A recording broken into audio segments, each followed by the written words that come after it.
In the West, Enix is probably most well known as the publisher of many popular role-playing games, such as Star Ocean, Illusion of Gaia, and perhaps the king of JRPGs, Dragon Quest.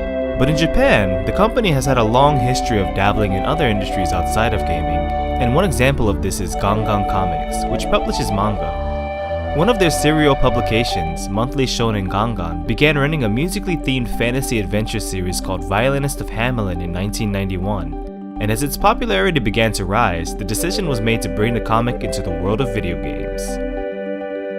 Released in 1995 for the Super Famicom, Violinist of Hameln, or Hape no Baiorin Hiki as it's known in Japan, is a 2D side-scrolling action-adventure game done in the same colorful style of Capcom's Magical Quest starring Mickey Mouse, Konami's Rocket Knight Adventures, and Accolade's Bubsy and Close Encounters of the Third Kind. Haha, just kidding about that last one. Anyway, you play as Hamel, a selfish, jerky hero of legend, and are accompanied by a talking crow named Oboe, and Flute, a young, kind girl who Hamel meets at the onset of our adventure. The three of them are traveling north to defeat an evil army of monsters unleashed upon the world years ago, who now reside in Hamelin, where they have established their capital. The game is divided up into 4 chapters, called movements here since it's a musically themed game, and each is made up of a town, several action stages, and a boss battle. In town, you can talk to villagers and use coins to recover health or buy items that will aid you on your quest. You can play any level over again after its completion, which is useful for collecting coins and power-ups, but only for the chapter you're currently playing and before defeating the boss.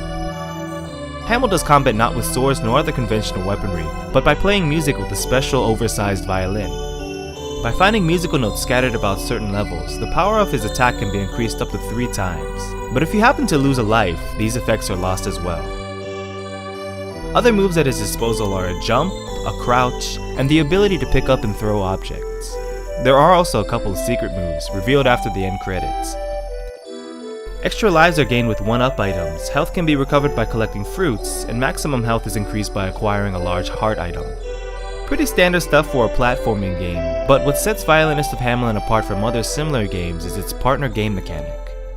Flute will always trail Hamel wherever he goes, and is mostly controlled by the game's AI. By pressing the X button, however, you can command her to either follow you or stop and wait where she is. She is set to follow you when the word call flashes in front of Oboe, and when the word isn't there, it means the current command is set to wait.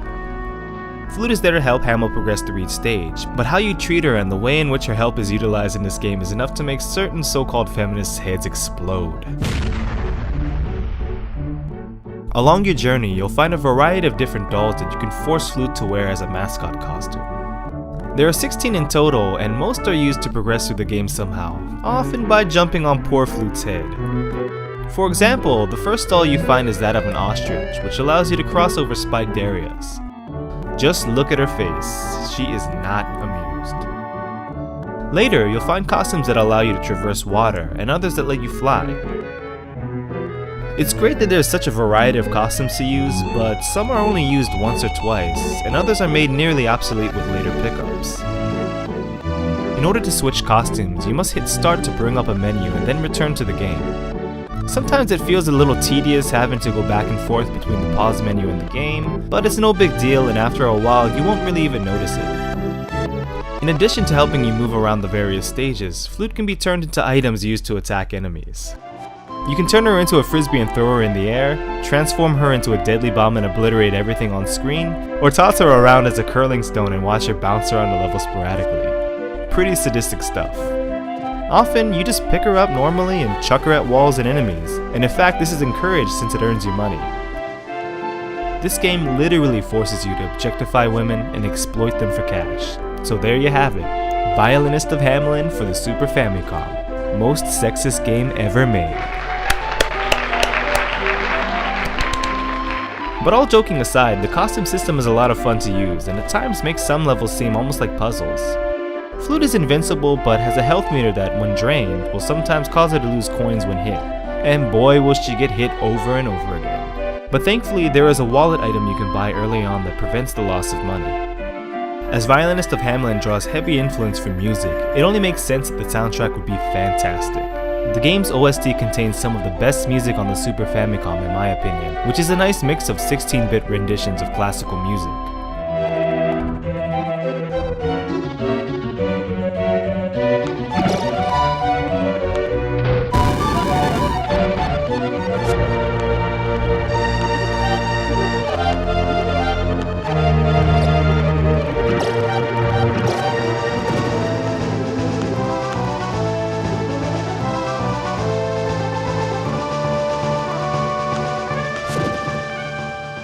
This is a truly great game, but like all games, it's not without its flaws, minor as they may be.